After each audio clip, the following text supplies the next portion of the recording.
Hello friends, my name is Simran और मैं आप सबका अपने channel My Life My Opinion में वेलकम करती हूँ। तो फ्रेंड्स, आज हम बात करेंगे कि जब हम किसी टेंपल में, गुरुद्वारा में या चर्च में, मस्जिद में कहीं पर भी जाते हैं तो कौन सी चीज़ें हैं जो हमारी उस परिसर में, उस प्लेस पर जाकर बंद हो जाती हैं। क्योंकि जब हम मंदिर में जाते हैं तो ये अपनी विश लेके जाते हैं, कोई ब्लेसिंग्स लेने जाता है ना, कि वो पुण्य के काम करने जाते हैं, कोई डोनेशन के लिए जाता है, कोई सेवा के लिए जाता है। तो बहुत सारी भावनाएं लेकर हम अपना रिलीजियस प्लेस पर जाते हैं कि वहाँ पर पुण्य दान कर लेंगे, है ना। कोई लंगर के लिए जाता है, कोई कैसे ही भावना के साथ हम भगवान के घर में जाते हैं।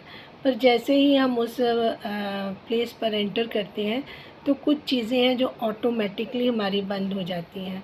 उसमें सबसे पहली ये भावना कि जब हम मंदिर या गुरुद्वारा में अपनी प्रतिमा के भगवान की प्रतिमा के आगे खड़े होते हैं या फिर गुरु ग्रंथ साहब के आगे खड़े होते हैं, तो हमारे मन में सबसे पहले जो बंद होता है वो होता है क्रोध। हमें वहाँ पर खड़े होकर गुरु ग्रंथ साहिब के सामने या मंदिर में मूर्ति के सामने खड़े होकर हमें क्रोध नहीं आता। फिर हमें वहाँ पर कोई काम वासना जो की फीलिंग है वो भी हमारी वहाँ पर कभी किसी मंदिर में, गुरुद्वारा में जाकर बिल्कुल बंद होती है। क्रोध बंद होता है, जो गुस्सा में एकदम आ जाता है। फिर हमें लालच बंद हो जाता है कि हम वहाँ पर खड़े होकर अपने आप को लालची पेश करें। फिर किसी के लिए जो हमारे अंदर भावनाएं बुरी होती हैं, ईर्ष्या होती है, वो बंद हो जाती है। वहाँ पर खड़े होकर हम किसी से ईर्ष्या नहीं कर सकते। वहाँ पर हम जाकर हम बिल्कुल डाउन टू अर्थ होना शुरू हो जाते हैं। हमारे अंदर जो भी बुराइयाँ एकदम से ख़त्म हो जाती हैं। फिर वहाँ पर सामने खड़े होकर हमारा मन नहीं करता कि हम क्रोध करें, हम लालच करें, हम किसी के लिए बुरा सोचें या कुछ ऐसा करें। हाँ, हम अपने लिए मन्नत मांग सकते हैं, मानते हैं और ब्लेसिंग्स मांगते हैं सबसे ज़्यादा कि भगवान आप हमारे पर कृपा बनाए रखें। तो ये कुछ ऐसी चीज़ें हैं जो हमें पता है कि जब हम एक पवित्र जगह पर जाते हैं वो खुद ब खुद वो बंद हो जाता है सब कुछ हमारे अंदर। वो दिमाग बिल्कुल उस तरीके से सोचना ही बंद कर देता है। तो आप सोचिए कि पहली पावर तो हमारे सामने एक यही एग्जांपल आ जाती है। फिर अगर इससे ऊपर चलिए तो हम 3D की बात करें। जब हम 5D में जाते हैं तो फिर वहाँ पर तो हम पूरे कंप्लीट हो जाते हैं। अगर हमारी स्पिरिचुअल जर्नी है या हमारी ग्रोथ हो रही है तो ये 3D में हम रह रहे हैं, ठीक है। जो फर्स्ट डी है वो तो नर्क जिसको बोलते हैं वो है। सेकंड डी में पाताल आता है जिसमें कहते हैं कि राक्षस लोक है। थर्ड डी में हम इंसान रहते हैं। उसके बाद 4D वो है जो वो जर्नी का पार्ट है जिसमें हमें वो जो प्रत्यक्ष दिखना शुरू होता है। 5D वो है जहाँ पर हमारे को जब हम पहुँचते हैं तो पूरा ब्रह्मांड दिखता है। उस ब्रह्मांड में जाकर जब जिन्होंने एक्सपीरियंस किया उनको वहाँ का सारा लोक का, ब्रह्मलोक का सारा दर्शन हो जाता है। इसी तरीके से जैसे हमारी जर्नी आगे आगे बढ़ती जाती है तो वो 10D तक पहुँच जाती है। जब 10D तक जो सोल पहुंच जाती है वो एंजल बन जाती है। वो एंजल की तरह गाइड करना शुरू कर देती है। कहते हैं ना कि हमारे एंजल्स होते हैं, स्पिरिचुअल गाइड्स होते हैं, तो वो उनको फिर वो प्रमोशन मिलते मिलते वो वाला एक स्टेटस मिल जाता है जिससे सब लोगों को जो इसमें 3D में है उन लोगों को गाइडेंस आती है। तो वो ही एंजल्स या स्पिरिचुअल गाइड जो आपको गाइड करते हैं।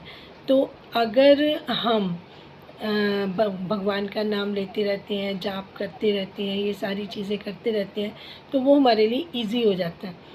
जो लोग नहीं करते उनको बार बार वो इसी प्रक्रिया से आएंगे, ऐसे ही जन्म लेंगे, ऐसे ही कार्मिक लोगों से मिलते रहेंगे और फिर उनका जो सफ़र है वो कई जन्मों तक 50 से ज़्यादा जन्म भी उनको लेने पड़ जाते हैं अगर वो अपना लेसन नहीं लेते।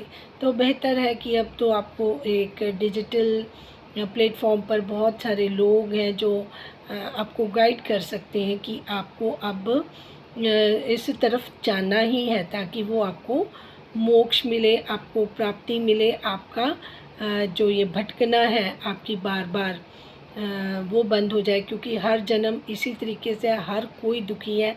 भगवान तक यहाँ पर जो इस लोक पर आए हैं वो भी यहाँ पर सुखी नहीं रहे, चाहे वो कृष्ण हो। कितनी बार तो कृष्ण जी को मारने की कोशिश की गई, और चाहे वो धर्म युद्ध उनको लड़ने पड़े, तो उनका जीवन भी कोई बहुत ज़्यादा वो नहीं रहा। फिर रहे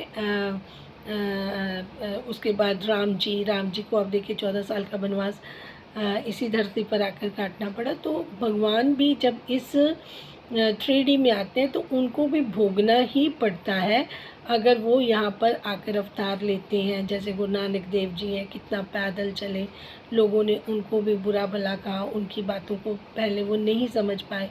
तो मेरे कहने का मतलब है कि 3D जो है वो हमें लेसन देने के लिए हमें जन्म होता है। जो अवतार आते हैं, भगवान अवतार लेकर आते हैं, वो हमें गाइड करने के लिए आते हैं कि जाएं और दुनिया को अपना कोई ना कोई बात सिखा के अच्छी आएँ, ताकि इनका भी पार उतारा हो। कहते हैं ना, गुरु नानक कल तारन आया, वो अपने आप हमें तारने के लिए आते हैं। तो शब्द उन्होंने बताया, बानी उन्होंने उच्चारण की, ताकि हमारा जो ये स्पिरिचुअल सफ़र है वो थोड़ा सा आसान हो जाए।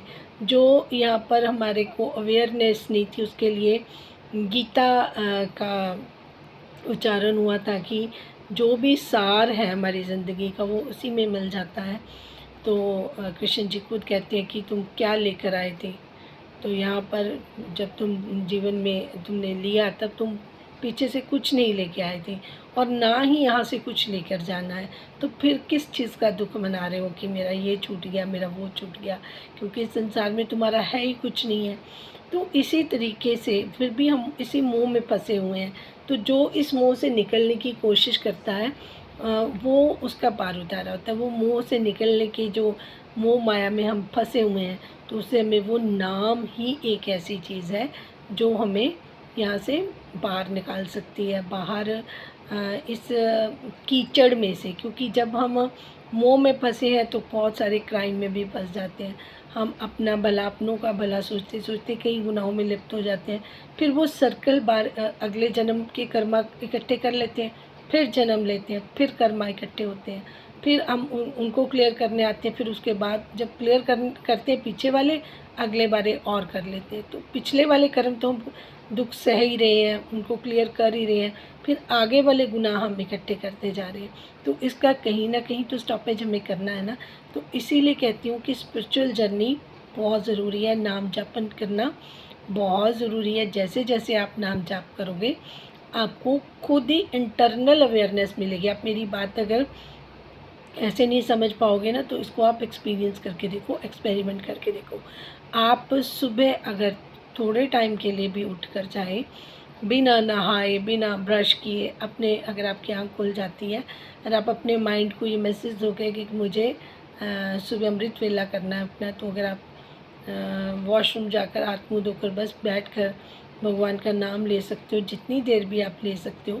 अपनी जो बोन है उसको बिल्कुल स्ट्रेट करके चौकड़ी मारकर आप बैठिए, नाम लीजिए, और उसके बाद आप इस तरीके से आपको हर चीज़ क्लियर नज़र आनी शुरू हो जाती है। जैसे जैसे आप नाम लेते रहोगे, कुछ दिनों बाद आपकी जो अवेयरनेस है वो बढ़नी शुरू हो जाएगी। आपको सच्चाइयाँ जो हमारे आंखों पे पट्टी बंधी हुई है, वो पट्टी धीरे धीरे धीरे धीरे करके खुल जाएगी, और फिर आपको यही वाली फीलिंग्स मिलेंगी जिसके बारे में अभी मैं बात कर रही हूँ। क्योंकि सुनने में अलग लगता है, जब हम फील करते हैं तब अलग लगता है। तो मास्टर्स, गुरुज जो आपको बाहर नहीं मिल रहे हैं, वो डिजिटल प्लेटफॉर्म पे भी आपको काफ़ी लोग हैं जो सही रास्ता भी दिखा रहे हैं। कई लोग तो सिर्फ कुछ बातें करते हैं कि आपके ऊपर ब्लैक मैजिक हो गया, आपके ऊपर ये हो गया। हाँ, ब्लैक मैजिक होता है, लेकिन सब पर नहीं होता। फिर सबको वो पेंडेंट, वो ईवल आई पेंडेंट और ब्रेसलेट, ये सारी चीज़ें बेचने पे आ जाते हैं, और वो एक बिज़नेस अपना खड़ा कर देते हैं। और वो इतना होता है कि हमने जी मेडिटेशन किया, तो आप हर एक इंसान मेडिटेशन खुद कर सकता है। अपना कनेक्शन खुद बना सकता है। उसके लिए आपको इतने सारे ईवल आई पेंडेंट इकट्ठे करने की ज़रूरत ही नहीं है। आपको खुद ही अपने तौर पर भगवान के साथ जुड़ना है, क्योंकि आपकी सोल जब तक खुद काम नहीं करेगी दूसरा आपके लिए कुछ नहीं कर सकता।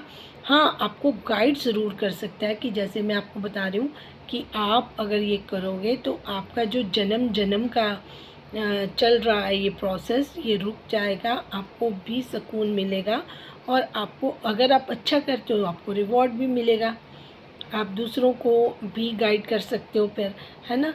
तो ये एक जैसे मेरी ड्यूटी लगी है वैसे आप में भी किसी की लग सकती है ना, अगर आप प्रेम भाव से ये सारी चीज़ें अच्छे से करते जाओगे। तो मेरा तो ये बहुत क्लियर है कि हम अगर किसी के लिए अच्छा करते हैं तो भगवान वो चीज़ देख रहे होते हैं, तो हमारे साथ वो किसी को बुरा नहीं करने देते। तो एक चीज़ तो ये गारंटेड हो जाती है कि हमारी जो सेफ्टी है, सिक्योरिटी है, वो भगवान उसकी कमांड अपने हाथ में रख लेती हैं, तो आपको वो कभी भी परेशान नहीं होने देते। हाँ, दुख सुख आते ज़रूर हैं, जो कर्मा वो काटने पड़ते हैं, लेकिन वो कैसे टाइम निकल जाता है वो हमें पता नहीं चलता। उसके लिए हमारे लिए आसानियाँ होती हैं, ब्लेसिंग्स हमें मिलती रहती हैं।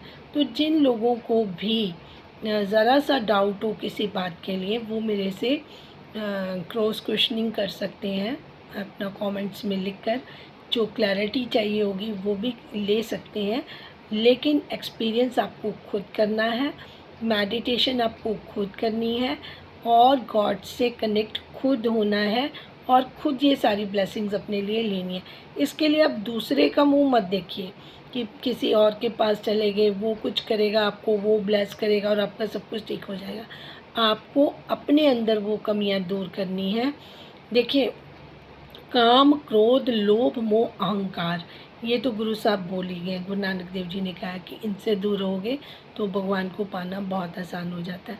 तो बुरी हैबिट्स, चाहे कोई भी, किसी का बुरा करना, ये करना, वो माइंड में आना ही नहीं चाहिए। देखिए, जो हमारी किस्मत का है ना वो हमें मिल के ही रहता है, और जो हमारी किस्मत में नहीं है या जो हमें फेस करना है, हमारा कर्मा है, वो भी हमें मिल के ही रहना है। तो उसके लिए भी हम बच नहीं सकते, लेकिन गुरु कृपा से वो हमारे लिए कष्ट जो होता है वो आसानी से निकल जाता है। तो एक तो डोनेशन देना, डोनेशन में भी आप किसी गरीब को देखो, किसी को ज़रूरत है उसको वो कर दो, ठीक है। जैसे अभी रक्षाबंधन था, किसी की बहन नहीं थी या कुछ थी तो उसकी कलाई सुनी ना रहे, राखी बांधो।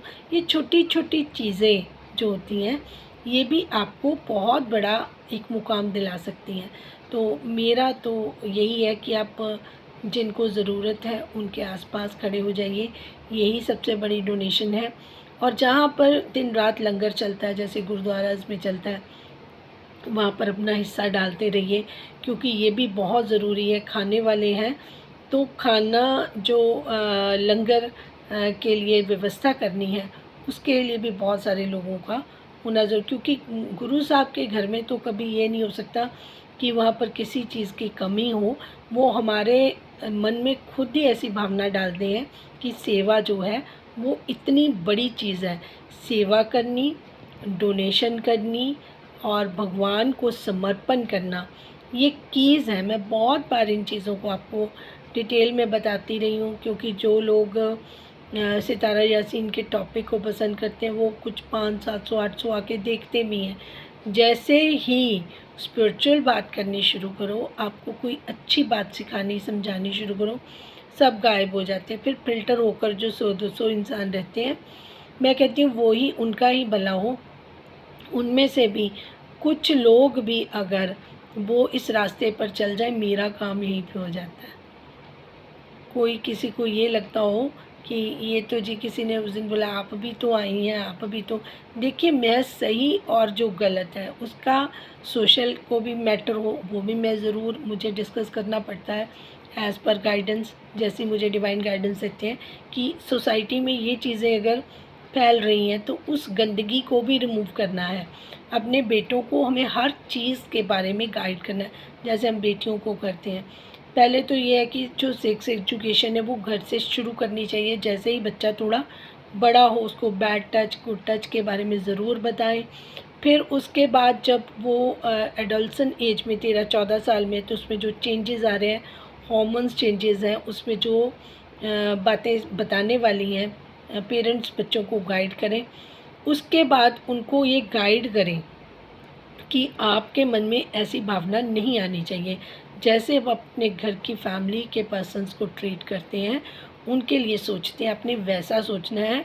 जो आसपास के लोग आपके फ्रेंड्स हैं, जो भी हैं, वो आपको इस दायरे में लेकर आते हैं, तो कीप डिस्टेंस विद देम।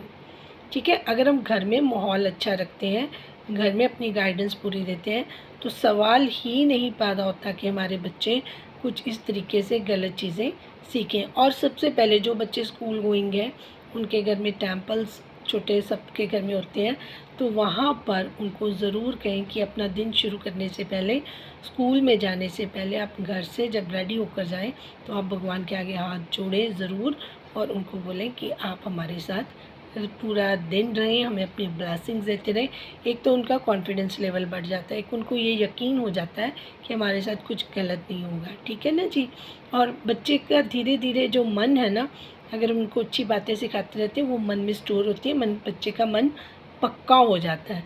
जैसे आजकल बच्चा कहीं से भी नॉलेज ले रहा है, मोबाइल से ले रहा है, दोस्तों से ले रहा है, बाहर के माहौल से ले रहा है, फिर कुछ रिश्तेदार भी कुछ करते हैं अपनी कारस्तानियाँ, तो वो भी अगर बैड बिहेवियर है, किसी के नशे लगे हुए हैं, वो भी बच्चों को भी गुमराह करते हैं। तो अपने आप को भी आंखें भी खुली रखें, एक्टिव भी रहें, क्योंकि ऐसे केसेस भी देखने में आ रहे हैं।